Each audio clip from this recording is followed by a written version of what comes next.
Good Sunday morning and welcome to Inside Tennessee. I'm John Becker and we're going to talk politics in Knox County. Yes, the election is underway. First, a little perspective about where we are right now, and this comes from election managers with Knox County. Thank you, Chris Davis. You'll hear from him in a couple of weeks once we wrap this up on May 5th. But this is where we are in the midpoint of early voting, and you can see so far about 13,600 people have cast a ballot. Sounds pretty good. We're going to show you how good it is, but look at the number who can vote. Almost 264,000. So still just a small fraction of people. Let's move on and give you a little bit more perspective on who is voting. These are Republicans, and you can see they're dominating in this primary the number of Democrats, and that's because really there's only one competitive race in this primary for Democrats. So that's partly why you're seeing this division. Let's move on to some other numbers, even more perspective here. Okay, this shows you how this election right now compares to prior elections. Don't look at these numbers just yet. Look at this right here. May of 2026 is really outperforming the last several elections midway through early voting. Again, I showed you about 13,600 have voted. That's this number here. So how did these end up? There are about 38,000 cast in this election as a total, 49,000 in that one, 27,000 in that one. Here's why it's important. A lot of election watchers thought this race and this election would result in about 40,000 votes. We are pacing more than that right now in terms of total votes counted if you look at what we're expecting now. So the encouraging signs that more people are casting a ballot. Let's move to one final graphic here, and this shows the ages of the people who are voting, and really this is no surprise. Young people are so excited about voting, right? Look at the numbers. 291, people over 60, 9,000. Let's take that full and you can see it in more completely. We had not one, but actually two people age 102 who cast a ballot as well in this election. So you see the trends are, if you are older, you are casting a ballot. All right, to break down what's on the ballot here in Knox County, two veteran politicos. Don Bosch is a Democrat, runs his own law firm, and Eddie Smith served in the state legislature, is a Republican. Glad to have both of you along. Good morning. Glad to be here. Let's just get your take on those numbers so far. Don, you weigh in first. I'm impressed with the number that's coming out. It still falls far short of what I would hope, but I'm not concerned as a Democrat looking at the real low totals in the Democratic primary because, as you pointed out in the opening block, there just isn't much to vote for on the primary side. Almost the good news for the Democrats, almost every race, unlike times before, we have a good candidate in that race in the general election coming up this summer. A couple of races we don't. Obviously the sheriff's race, which has traditionally been Republican. I think Joe Fowler might have been our last Democratic sheriff many years ago. But we're fielding good candidates. We're just not fielding competitive primaries yet. We got to build a little deeper bench. Eddie, your take on those numbers? So when you think about it, it's about 5% of the eligible population has voted so far. So while it's encouraging, there's still over half of the early voting. So I just want to encourage, if you're out there and you haven't voted yet, because a lot of the races will be decided in this primary election. There's no Democrat running in the general. So get out and let your voice be heard. Early voting options, we've got plenty of them around the county, and honestly it's the easiest way to vote because you don't have to go to a specific precinct. You can go anywhere in Knox County, go vote. They're open, and our staff, because I do serve on the election commission, our staff are ready to help you cast your vote. Let's move on to the ballot itself. Again, it's heavy Republican in certain races, but these are the most powerful positions in Knox County that are on the ballot right now. Let's talk about one of them, and that is Knox County Mayor. We have three Republicans running for this. Kim Frazier, Betsy Henderson, Larson Jay, all three on the ballot. Where does this race stand? No doubt a lot of our viewers who are educated are hearing a lot from the candidates themselves, Eddie. So I'll say this. If you rewind 8 years ago, we had three candidates running. At this point in the race, it's a game of momentum, and it's who has the best ground game, who's out knocking the most doors and turning their voters out. Whoever has that best ground game in these last 8-10 days is who you will see win in the primary come May the 4th. May 5th? May 5th. Exactly. And Don, we've talked about ground game and the fact that one mayoral race recently was decided by 23 votes. That's how important door knocking is, but so are these text messages. So are the engagements that these candidates are doing in terms of forums. Right. And looking at the Democrat side, where there is one candidate, but one very good, strong candidate in Bo Hawk, does not come up through a traditional political background, but has been a labor leader most of his career. He's young, aggressive, thoughtful. He's been in fights before, political fights, and he's got a great ground game. I think all three of the Republican candidates are doing a very good job of it. I think they took that message from when Glenn Jacobs beat Brad Anders by that 20-some-odd votes, and Brad 23. sort of bragged about, I didn't knock on a single door. You know, he took some sense of pride, it seemed, out of that, and it was sort of baffling to all of us. And had Brad just covered one neighborhood, he might have won that race. Is there any advantage, Eddie, you are a veteran of campaigning, that any of these three Republican candidates have right now in this race? I know the answer to that one. So obviously, a couple of things that it comes down to. Who has the most amount of money in the last few weeks? Because that's where you can really turn out and paid volunteers going door knocking for you, getting your mail pieces out, getting the text messages out, and especially even some paid advertisements. It used to be that a lot of people would do regular TV ads, but now think about all your social media apps, all those advertisements. You can get those, you can do micro-targeting with that. So that's where you're going to start seeing these last 10 days, where they're really going to start turning out and spending that money. I think what you'll see is all the Republicans will make sure that they've emptied their coffers that they can at the end of this primary, so that there's nothing left in the bank, so that they can, basically, you leave nothing, you leave it all out on the field. And Bo Hawk is just waiting for that moment. Well, again, that's just their primary dollars. Keep in mind, a lot of these have also raised general election dollars. They can't spend it right now, so they still have the war chest going into that general election. Well, your fight in your party is in the primary, obviously. It is. But it will be a spirited and contested general election. We're going to talk about some other races on the ballot, including sheriff. We'll take a quick break. Back with more on that right after this.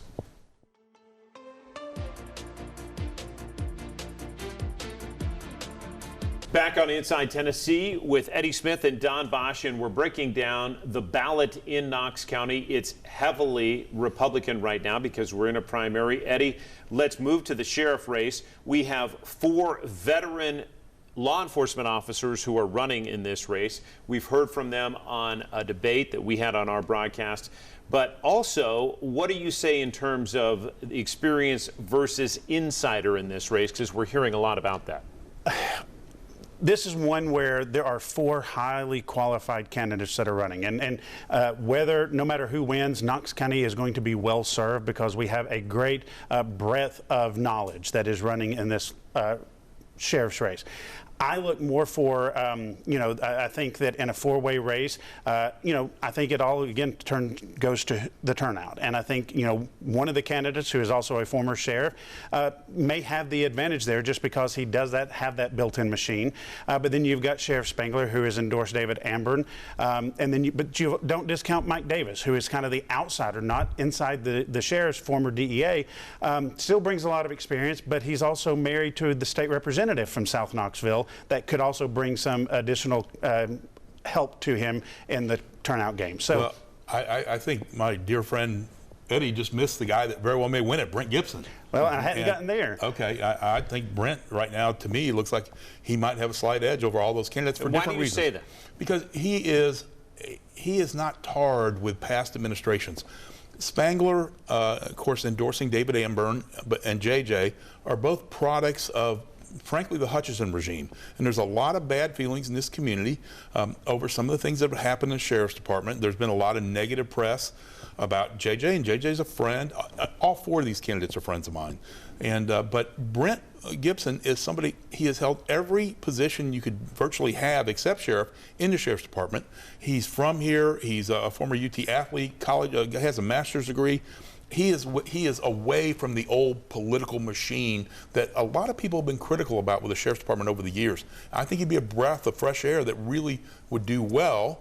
I don't get to vote in that primary. I wish all the candidates well, but the sense I'm getting from talking to people in the community, I'm hearing a lot of buzz about Brent Gibson and a lot of, isn't he term limited? Why should he be running? And who's this David Amburn guy that Sheriff Spangler's representing? And then Mike, nice guy, but he didn't come up through the Sheriff's Department. He did start there, but he was a federal agent, and he really doesn't have any supervisory past. You named them: Jimmy J.J. Jones, Brent Gibson, Mike Davis, and David Amburn. Again, Eddie, how important is an endorsement in a race like this?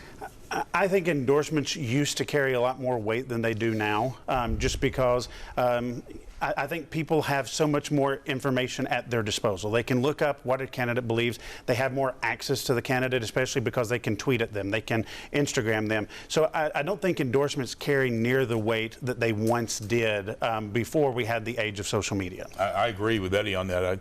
I think that, the days of newspaper endorsements, the days of other candidates endorsing, they carry far less weight than they used to maybe 20, 30 years ago. And again, if you want to see the debate with those candidates, you can watch it on our Inside Tennessee page. Let's move to some other power positions in the county courthouse. Trustee is one that's on the ballot. 3 Republicans. Justin Biggs, he's the incumbent. Barry Hawkins and Nick McBride all vying for that seat. What's your read on how this race is shaping up, Don? I think the negative publicity around Justin Biggs is really going to hurt him. The Republicans, the people that vote in primaries, pay attention to those stories. I think there's he's had great difficulty raising money, despite what we just said about endorsements. Really hasn't had anybody sign on to him. I think Nick McBride may win that primary by a large margin. And how about you, Eddie? So I don't want to discount, because while yes, there have been some negative things from Justin Biggs, there's also been a lot of great things that have happened through the trustee's office as he's been there. I just don't know if he can overcome the negative part of it, the investigation. And again, Nick McBride, well known in the community, has done a great job as Register of Deeds. I think he has the edge in that, just because, again, name recognition and lack of controversy around him. Justin has done some great things, but politics has never been a zero-sum game. County Clerk, that's another powerful one. Richie Beeler. 4 candidates in this one: John J. Duncan III, Roddy Lane, John Whitehead. This is a packed one as well. This one is the one that I'm scratching my head the most on, just because you've got the Duncan, John Duncan. Let's leave everything in the past. I think, made mistakes when he was young, probably has grown a lot, matured, and may be a completely different candidate. But then you've got John Whitehead, who served faithfully for 8 years. You've got Richie Beeler, who is well known, has done a lot of things. This is the one where it's a coin flip for me. I really don't know who has the advantage in this race. What you can't forget about John Duncan III, yes, he was younger when he had his transgressions, pled guilty to a felony that was later dismissed, is now trying to say that it was political. I was involved with some people in that case as a lawyer, and it wasn't political, I can assure you of that. But he was an elected official in a synonymous type office. And so I don't know that being young is going to help him much. And again, I think the Republicans that will be voting in the primary are going to remember things like that.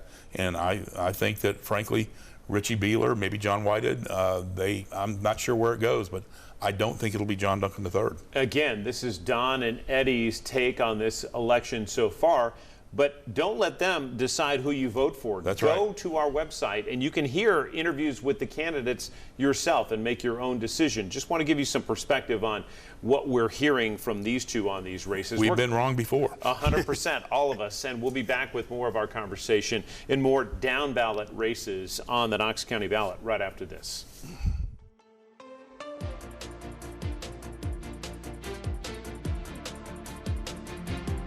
Back on Inside Tennessee, we are looking at some down ballot races on the Knox County ballot. On the Republican side, you are seeing a competitive contest between 2 Republicans vying to be the next General Sessions judge. Andrea Klein in that position right now, but just recently appointed, Don.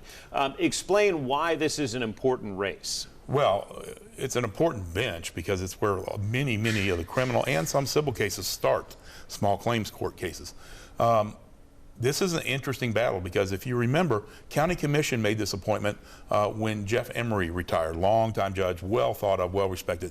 And of course, County Commission, being made up largely Republicans, was going to pick a Republican. Rhonda Lee wanted that appointment. She was one of them. She was on County Commission. She's been a bit of a firebrand, sort of on that MAGA right stripe of what County Commission, those three individuals on County Commission. They didn't appoint her. They appointed Andrea Klein. I've known Andrea all of my career. Incredibly competent prosecutor, incredible lawyer, fair. She's doing a good job on the bench right now. Rhonda's being very political in running this race, and that always concerns me. When any judicial candidate really is playing hard party politics to get on the bench. But I think it's going to be an interesting race to see what happens. Rhonda's got a lot of name recognition.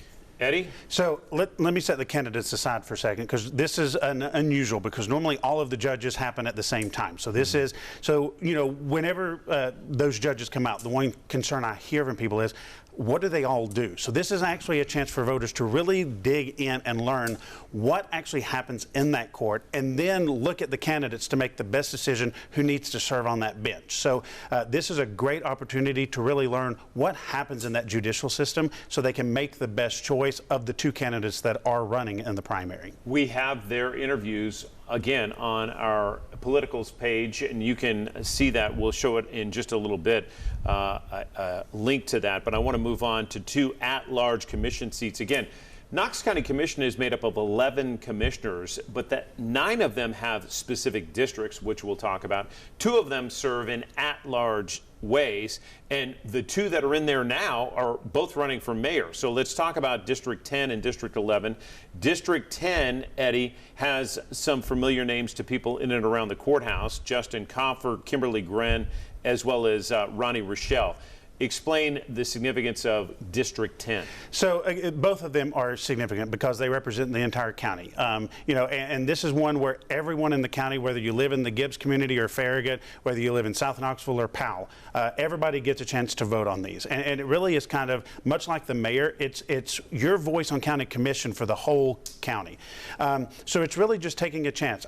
Again, when I look at that race, 3 great candidates. I think just because of her experience with the sheriff's office and her name ID, I think Kimberly Glenn may have the edge there. But don't discount the other ones, because I'm actually seeing extremely hard-working candidates in all 3 in the community for that county commission seat. Don, your take on seat 10, as Eddie points out, it represents 500,000 people. It's important. These seats are the most important in my mind on county commission, because just as Eddie pointed out, they represent the entire county, not just a particular district. So they have to balance all those interests and frankly serve sort of as the referee sometimes between those districted county commissioners. So get out and vote. I know there's some candidates on the other side, but on my side, and we just need to pay attention and start to really learn about these and be ready not only for this, but start getting ready for the general election this summer. 3 on the ballot in seat 10 in the Republican primary. Let's talk about the 2 on the ballot for seat 11. Again, the other at-large seat.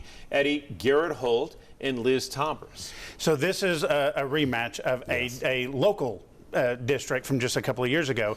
And again, in that one, Garrett Holt won the primary and then lost the general election. I think we're probably going to look at something similar here. When I look at the financial disclosures, Garrett has obviously raised money. We're seeing a lot more activity. Not seeing so much from Liz. I think she'd only raised about $6,000 the last time I looked. Over half of that from just one individual. So I think that Garrett's probably got the ground game, has the name ID, and probably has the momentum behind him. Don?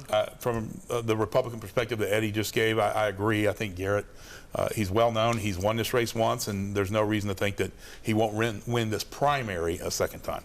Any other races that stand out to you on the Republican side? We have some school board races. Anything else that really caught your eye, Eddie? I think the one that's interesting for me is that South Knoxville school board race between Bill Sofield and Christy Christie. This is 2 people who I know extremely well, friends with both of them, very similar, but really, I think we're at a juncture, and we saw it today, this past week when Knox County schools had to reduce and cut some positions. I think the school system is kind of at a juncture where there's some very difficult decisions that are going to have to be made over the next couple of years. So watching that one is very interesting to see who actually prevails in South Knoxville. Yeah, that's a South Knoxville district. Don, really, this is the only competitive race on the Democrat side, and you've got the incumbent John Butler. He's facing a challenger in Breonna Holloway. John's been sort of non-controversial in that spot. I think he's done a pretty good job. I don't see a challenger beating the incumbent in that race on the Democratic side. All right. You were just going to add? No, again, it's John Butler. That just John alone carries great weight in this community. We're going to take a quick break on Inside Tennessee. That's just a brief glimpse of the ballot in Knox County. We're going to come back and talk about the state legislature, which wrapped up this week as well, what they did and what they did not do, coming up.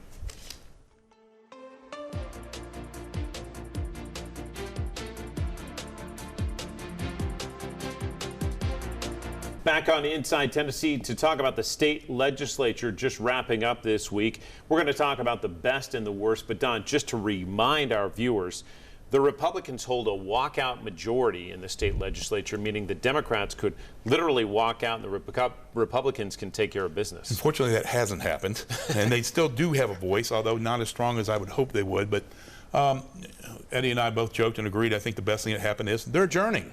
So they can do no more harm. But this has been a pretty non-controversial session because the most controversial bills that were put up, most of them failed or most of them did not get through. They may see another life next term. A couple of things that were good, a couple of things that were bad, including one major bipartisan bill for a change. And that would be my winner if you want to hear it now. Let's hear it. The removing restrictions to vote against some felons that have completed their sentence or folks that have been behind on child support. If they start to get current and they're current for a 12-month period, they can have their voting rights restored. That's really important. That was a barrier to disenfranchise people that have already had a tough way, have paid their price to society, and I'm really happy to see that. Second place definitely goes to the environmental water protection stuff, particularly dealing with the Duck River down by Swanee, with some extra environmental protections going there. I thought that was a really good piece of legislation as well.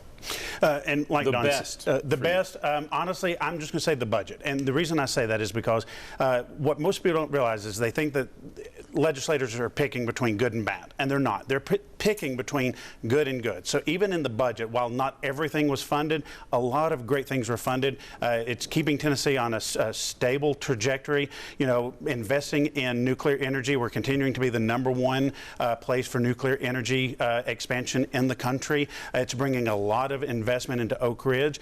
So there were so many good things. So when you just think about that budget, the worst thing that honestly happened this year is the fact that we just didn't have the revenues to fund some of the other good things that really need to be funded that would help improve the lives of Tennesseans. Don, on your side of the aisle, some people, progressives, might say, hey, it was the attack on transgender. And absolutely. That's my worst, followed closely by the some of the things done, anti-immigration, anti-immigrant bills that have gone through. Not all of them, but social services having to report people seeking some kind of benefits, having to let them know what citizenship status. But the anti-trans bill requiring providers to report both transitioning cases and detransitioning cases, while they're not requiring yet the identity of those patients, they're going to show the facilities and the doctors, and frankly, those people are going to be targeted as well. And that felt like identity politics, too. Absolutely. It's a terrible piece of legislation. Should have never happened. Eddie, the worst?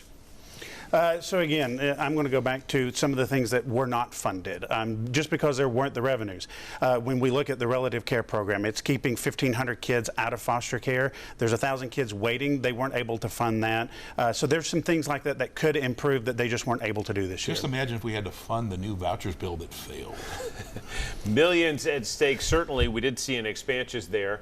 Before we go, we want to pop up this full screen, giving you an option to hear from candidates directly. Just scan that QR code. You can know before you vote. It will take you directly to those interviews. We hope to see you back here next week for Inside Tennessee.